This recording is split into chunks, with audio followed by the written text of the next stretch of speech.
প্রবাসে থাকা মানুষগুলো শক্ত না, ওরা শুধু কাঁদতে জানে না সামনে।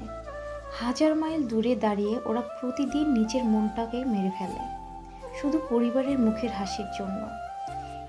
ঈদের সকালে যখন সবাই বাবার হাত ধরে নামাজে যায়, কোনো একটা ঘরে তখন একটা বাচ্চা চুপচাপ বলে, আব্বু এবার কবে আসবে?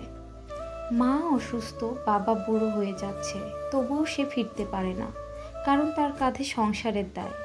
অচেনা ঘরে, অচেনা বিছানায় রাতে ঘুম আসে না। ফোনের স্ক্রিনে পরিবারের ছবি দেখে চোখের পানি মুছে ফেলে চুপচাপ। কেউ দেখে না ওই লোকটার ভেতরে কতটা একাকিত্ব জমে আছে। প্রবাস মানে শুধু টাকা না, প্রবাস মানে ঈদ মিস করা, মায়ের হাতে রান্না মিস করা, সন্তানের প্রথম হাঁটা মিস করা। ওরা সুখে নেই, ওরা দায়িত্বে আছে।